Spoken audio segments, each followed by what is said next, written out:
नदी के किनारे बैठे चंद्रगुप्त के मन में एक सवाल कौन था। एक ऐसा सवाल जो सच कहूं तो हम सभी को कभी न कभी परेशान जरूर करता है। उसने आचार्य से पूछा, सफलता कौन नहीं चाहता, हर कोई जी तोड़ मेहनत करता है, बड़े बड़े सपने देखता है, फिर ऐसा क्यों होता है कि कामयाबी हर किसी के हाथ नहीं लगती। कुछ लोग दिन रात एक करने के बाद भी वहीं के वहीं रह जाते हैं। आखिर क्यों? देखिए, ये सिर्फ मेहनत और किस्मत की बात नहीं है, बल्कि उस छिपी हुई कड़ी के बारे में है जिसके बिना हमारी हर कोशिश अधूरी रह जाती है। अब चाणक्य कोई साधारण गुरु तो थे नहीं कि बस शब्दों में जवाब दे देते। उन्होंने कमाल का प्रैक्टिकल किया। उन्होंने चंद्रगुप्त को नदी के बहते पानी में जाकर एक सफेद गोल पत्थर ढूंढने को कहा। चंद्रगुप्त पानी में उतरा, लेकिन वहां तो अनगिनत पत्थर थे, अलग अलग रंग, अलग अलग आकार।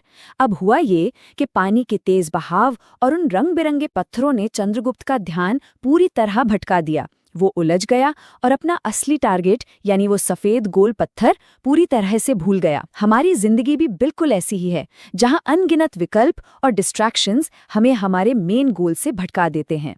जब चंद्रगुप्त पूरी तरह कंफ्यूज्ड था, तभी एक बड़ा ही नाटकीय वाकया हुआ।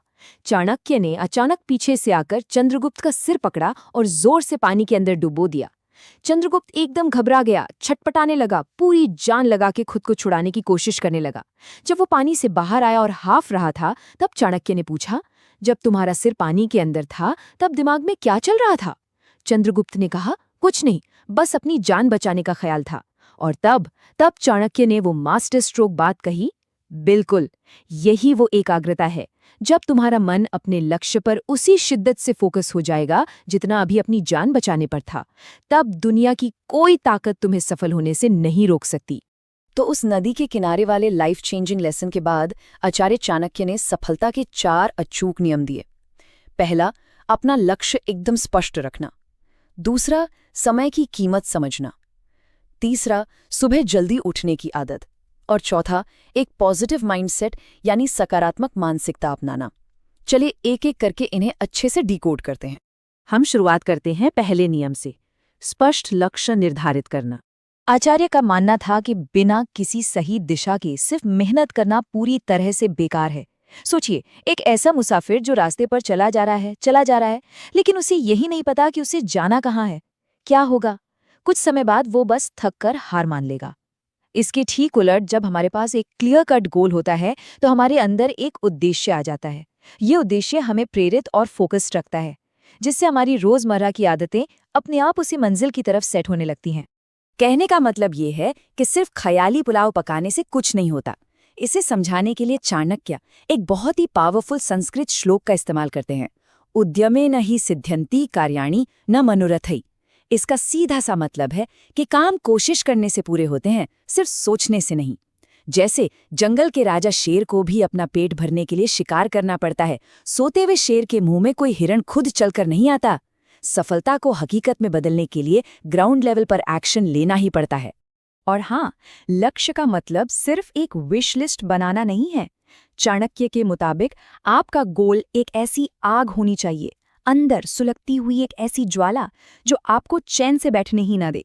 ये आग आपके आलस और संतुष्टि को जलाकर राख कर देती है और आपको हर दिन कुछ नया, कुछ बड़ा करने के लिए लगातार पुश करती रहती है। चलिए अब बढ़ते हैं दूसरे और शायद सबसे क्रिटिकल रूल की तरफ, समय का मूल्य समझें।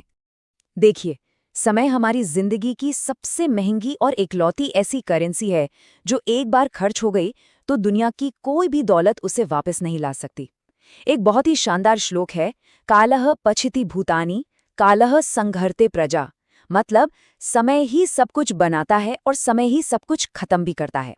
जब सारी दुनिया गहरी नींद में सो रही होती है, तब भी समय जाग रहा होता है और निरंतर आगे बढ़ता रहता है। हम समय को रोक नहीं सकते, हम सिर्फ इसके साथ तालमेल बिठाकर चलना सीख सकते हैं। अब जरा सोचिए, हम अपना समय बर्बाद कैसे करते हैं? हम अक्सर अनजाने में अपना ही फ्यूचर खराब कर रहे होते हैं। कैसे? बेवजह के आलस में, फालतू की गपशप में, या फिर सबसे खतरनाक, गलत लोगों की संगत में। चाणक्य बिल्कुल साफ शब्दों में कहते हैं कि गलत लोगों के साथ उठना बैठना समय की सबसे बड़ी बर्बादी है। ऐसा करके हम असल में अपनी सफलता का वो टिकट ही फाड़ रहे होते हैं जो हमें हमारी मंजिल तक पहुंचा सकता था। तो निष्कर्ष यही है कि समय की इज्जत करना ही वो सीक्रेट फॉर्मूला है जो किसी भी आम इंसान को एक एक्स्ट्रा ऑर्डिनरी इंसान बना देता है। जब आपका हर एक पल आपके गोल के साथ जुड़ जाता है तो समय कोई बोझ नहीं बल्कि आपकी सबसे बड़ी संपत्ति बन जाता है।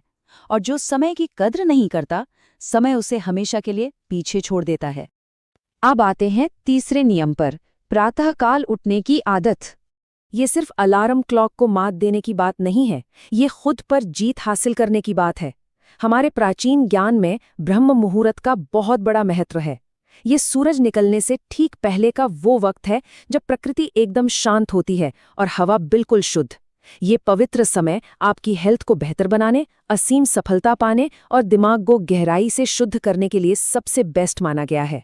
सुबह का ये वक्त आपको पूरे दिन के लिए एक मनोवैज्ञानिक बढ़त देता है। इस पुराने सिद्धांत को इस श्लोक से समझिए, ब्राह्मे मुहूर्ते उत्तिष्ठेत स्वस्थो रक्षार्थमायुषा। इसका सीधा सा मैसेज है कि अगर आपको अपनी हेल्थ की रक्षा करनी है और अपने कामों में सफलता चाहिए तो आपको ब्रह्म मुहूर्त में ही बिस्तर छोड़ देना चाहिए। ये कोई पुरानी परंपरा भर नहीं है, बल्कि लाइफ को उत्तम बनाने का एक एकदम सॉलिड प्रैक्टिकल विज्ञान है। और इसके फायदे? जो लोग सुबह के आलस को ना कह देते हैं, उन्हें गजब के प्रैक्टिकल बेनिफिट्स मिलते हैं। उनका मन बिल्कुल शांत रहता है, बुद्धि तेज काम करती है, वे बिना किसी रुकावट के पूरी तरह फोकस्ड रह पाते हैं और शरीर में दिन भर एक अलग ही लेवल की एनर्जी महसूस होती है। सच कहूं तो यही वो गुण हैं जो किसी भी व्यक्ति को कंपटीशन में मीलों आगे ले जाते हैं। तो यहाँ समझने वाली बात ये है कि सिर्फ सुबह जल्दी उठ जाना ही सफलता नहीं है, बल्कि ये उस अनुशासन की शुरुआत है जो आपकी पूरी जिंदगी को व्यवस्थित करता है। जब कोई सुबह उठकर ध्यान, पढ़ाई या अपने गोल्स पर काम करता है तो ये रोज की आदतें एक ऐसी मजबूत नींव तैयार करती हैं जिस पर महानता की इमारत खड़ी की जा सकती है। और अंत में हम पहुंचते हैं चौथे नियम पर, एक सकारात्मक मानसिकता अपनाना।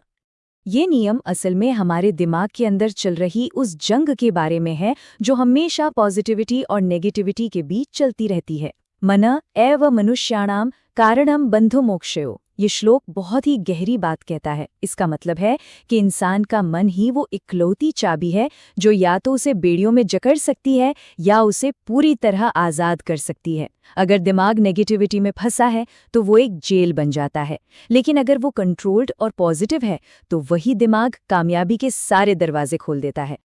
देखिए, जिंदगी में मुश्किलें तो आएंगी ही, लेकिन एक नकारात्मक मन हमेशा डर के मारे रिएक्ट करता है, छोटी सी प्रॉब्लम का पहाड़ बना देता है और बिना लड़े ही हार मान लेता है।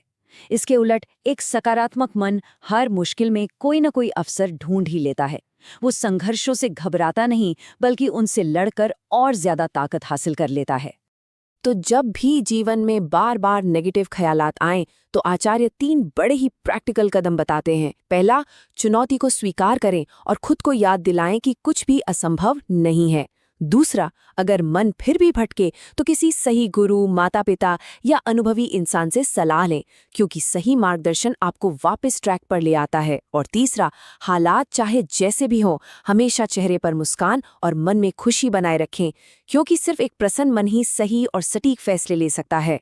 तो दोस्तों, इस पूरे विश्लेषण को गहराई से समझने के बाद अब हमारे सामने एक बहुत ही शक्तिशाली और ज़रूरी सवाल खड़ा होता है।